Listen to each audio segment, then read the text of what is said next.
I'm here under threat, duress, and coercion. You're not even listening. You're not even going to listen. I listen to what you said. Are you going to listen to me? Well, go ahead.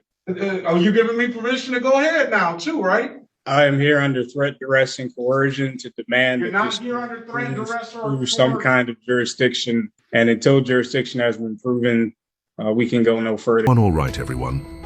Today we've got Judge Perkins going head-to-head with yet another sovereign citizen who somehow believes he's exempt from the law.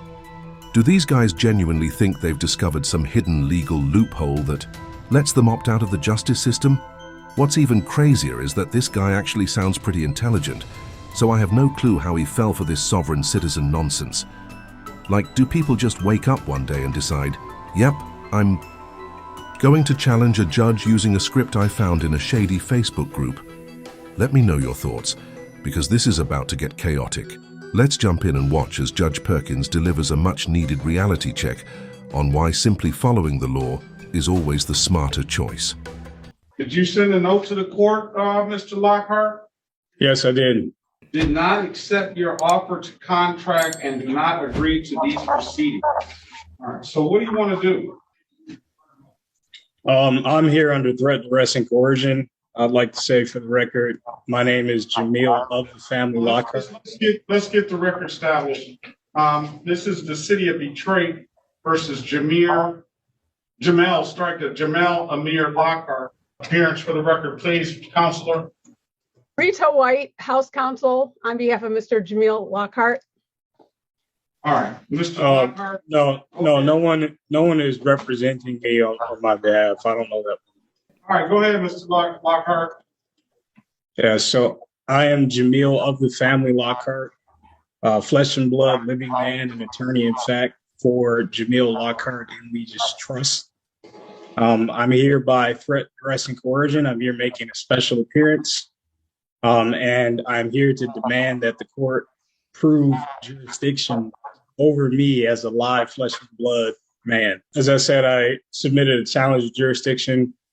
Jurisdiction must be proven and proven on the record. And then also I submitted Freedom of Information Act request for your foreign registration statement and anti-bribery statement, as well as that of prosecutor. There is no contract. Every presentment that was made to me was formally rejected and sent back to the court, which is what you have a copy of, by my notary. I do have a live witness notary who can come in and testify to that fact. Given that there is no commercial contract, no commercial agreement, I fail to see how the court has jurisdiction. Furthermore, there's been no injured party. And no, there's been failure to state a claim through a verified affidavit.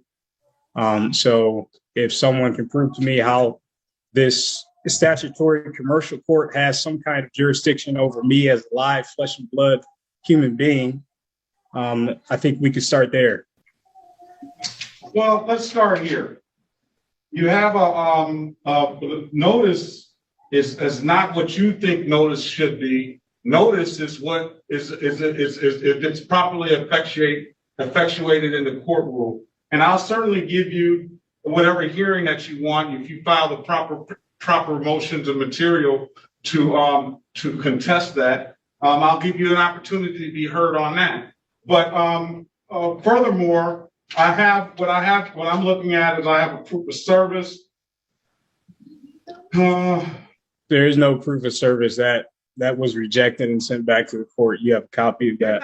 You're not even listening. You're not even going to listen. I listen to what you said. Are you going to listen to me? I am listening to you. I'm just responding to you. All right. So why don't you listen before you start making statements? Oh, you had paused. I thought you were finished. What it isn't. Well, go ahead. Are you giving me permission to go ahead now, too, right? Oh man, it's one thing to be a sovereign citizen and make a fool of yourself in court, but thinking you'll win by being outright rude, that's a whole new level of delusion. Like seriously, Judge Perkins is the one deciding your fate, and your master plan is to act like an entitled brat. That's like walking into a job interview and immediately roasting the CEO's outfit. What outcome were you expecting? A raise? This guy is practically speed-running his way to jail with zero self-awareness. I can't help but wonder if he actually thinks he's in some kind of video game where being disrespectful unlocks special privileges. Spoiler alert, it absolutely does not. I assumed you were done speaking. All right. Listen, I have an envelope with certified mail. I don't know what I believe the contents have been stapled to the envelope. It's got a proof of service effectuated by Nyla Perrin.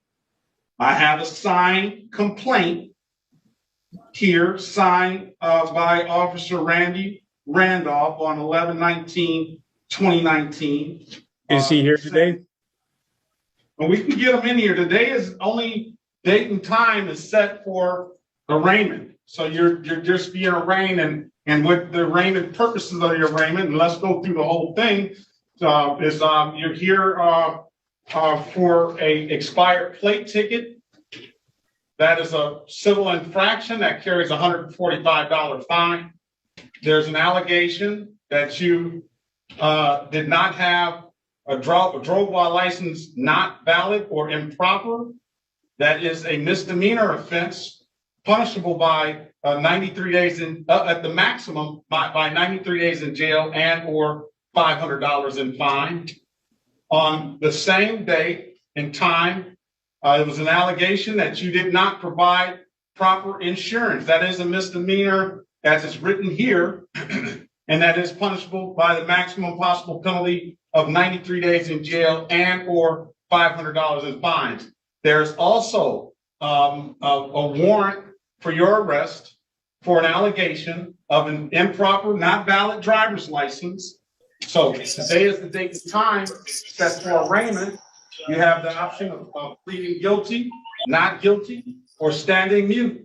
You stand mute, I'll enter a not guilty plea on your behalf. What would you like to do, sir?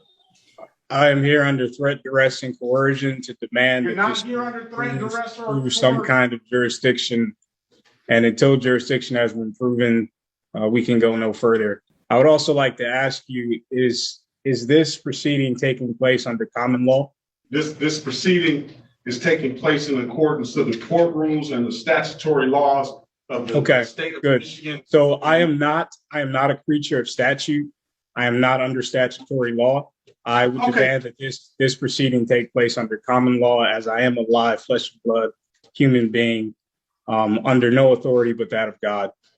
All right. I'm not going to go back and forth. I'm going to give you another court date. I don't have any All I need you to do is prove jurisdiction. You don't tell me what you need me to do, sir. Don't do that. Just let me finish. With all due respect, the court must prove jurisdiction. I understand that. We can get this over with quicker rather than later if you let me do my job. What I was trying to say, you're making your claim and stating your case that the court doesn't have jurisdiction over you. In order for me to properly review that and go, it's got to be done according to the court rules. I need a motion, and I will read that motion. I have submitted a motion to dismiss for lack of subject matter jurisdiction. I don't have it. I don't have it in front of me. And then I'll give you a motion. I have a timestamped copy of it if you'd like me to show you. All right, you got to submit it to the court. Look at the. It was filed by the clerk just 2 days ago. Okay, I have a timestamped copy of it. It hasn't got to the file. I'm going to give you another pretrial date. I would like to say I do not consent. The court has to prove jurisdiction. I filed that document a few days ago. Anything short of that is an admission that there is no jurisdiction and we have no further business. We have no contract. Have a great day. I swear, nothing annoys me more than when these sovereign citizens start yelling about how the court has no jurisdiction. Like, bro, do you think just saying it out loud magically makes it true? That's not how the legal system works. If you really believe that, you have to prove it. File a motion, present some actual evidence, do literally anything other than just running your mouth. But nope, they'd rather waste everyone's time arguing with the judge as if that's going to make the case disappear. I get it. This guy is probably just stalling, hoping for a dismissal. Well, if you thought that was bad, just wait, because this clown actually came back for round 2. That's right, Judge Perkins made him wait until the very end of the docket. So let's dive back in and see how much worse he managed to make this for himself. Also, let me know what you guys thought about the first part of this hearing. I'd love to hear your takes. Jamil of the Family Law Card here. Okay, you're still, did you have a question, sir? None other than just stating that I do not consent to these proceedings and I do You've not already accept put any that on, contract. you've already put that on the record. Okay, good. You came back in. I would also like to ask why this Mrs. Rita White had claimed to represent me. All right, let's go back on the record with Mr. Jamil Lockhart. How old are you, sir? I am 27. You're 27 years old, and you go ahead and you ask why Miss White is here to represent you. Well, first and foremost, Why did she claim to represent me and I have no knowledge? I'll explain to you.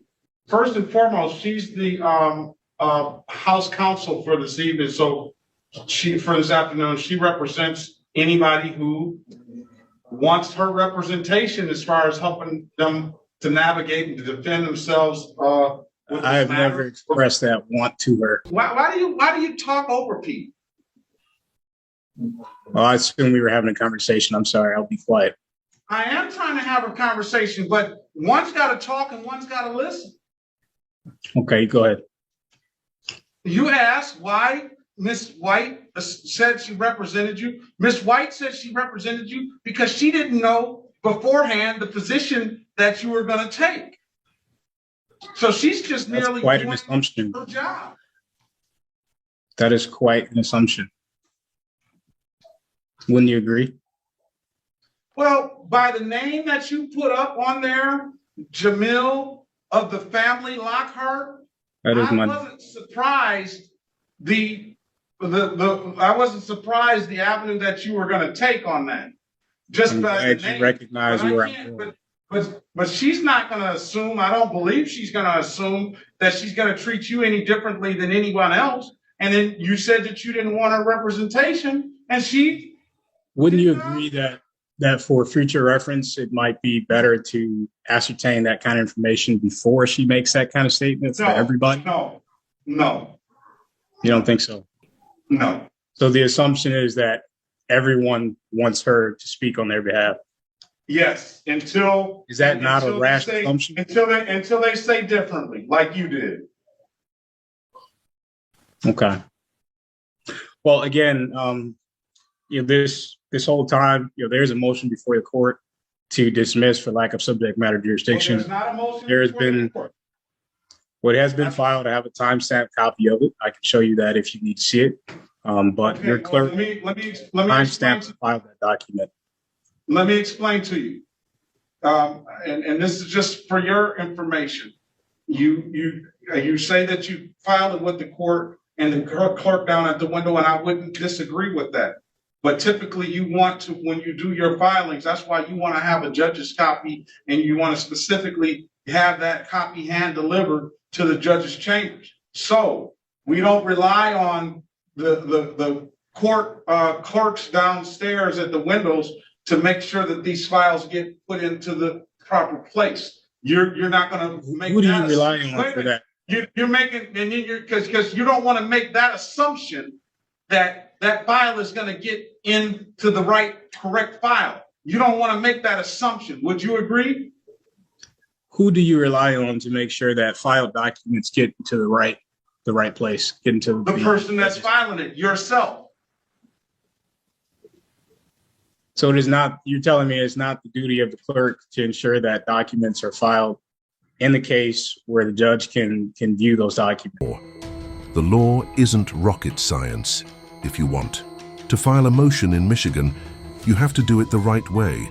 That means drafting it properly, following the court's formatting rules, filing it with the correct court, and most importantly, serving a copy to the other party, which, surprise, this guy didn't do.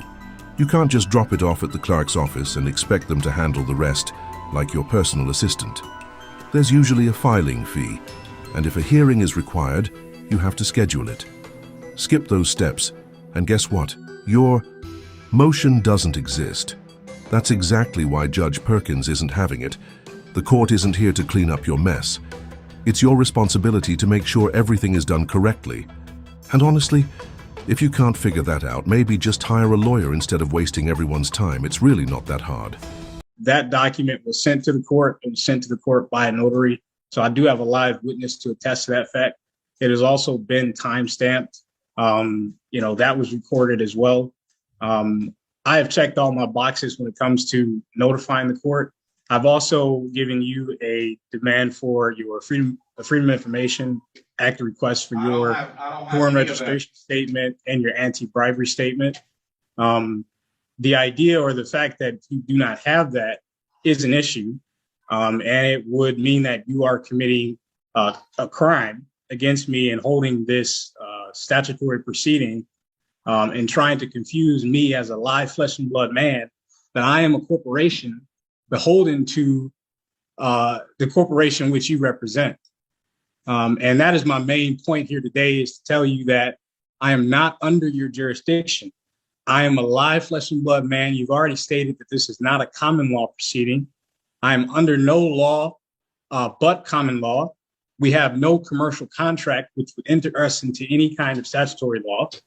Okay. So I failed to see the issue. And there's also no verified complaint with a signed affidavit. Sir, let me stop you. And I'll let you put that on the record. I'll let you put it on the record already. We've already done those things. So I'm going to end it. What you're committing here is a fraud against the people. Okay. That's what you're participating in. Okay. Whatever your position and is. without your foreign registration statement, that's an admission that you are here as a criminal actor. Okay, sir, I'm gonna end the hearing now. Club. And I do not consent to any further hearings on this issue or this matter. We have no valid contract. We failed to prove jurisdiction. There is no valid claim. All right. I do not consent. That, sir. I've already let you make a record, and I don't want you to mention any more because I'm going to hold you in contempt of court. Okay. So I'll let you make your record. I set a date. Do whatever you feel like you need to do. I'm here to tell you that I'm not under your jurisdiction. All right. Have a great day. This case was a total disaster. You could just see this guy thought he was outsmarting Judge Perkins the whole time. But in reality, he was just making himself look ridiculous. The confidence was unreal, like, bro, you are not some legal genius cracking the code of the justice system.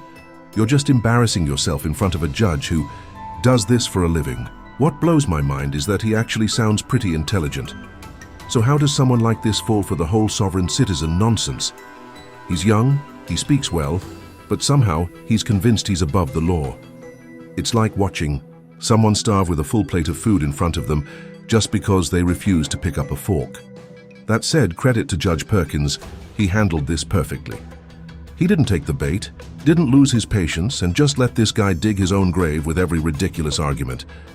That's the thing about court. There are actual laws and procedures you have to follow. You can't just declare yourself exempt from the law and expect it to work. Sovereign citizens always act like they've found some hidden loophole, but in reality, they're just running full speed into a brick wall while the judge watches. Honestly, this was both frustrating and hilarious to watch. Let me know what you guys think. Should Judge Perkins have been harsher, or did he handle it just right? If you enjoyed this, don't forget to like and subscribe. I post every day, so stay tuned for more. And of course, drop your thoughts in the comments. Thanks for watching and take care.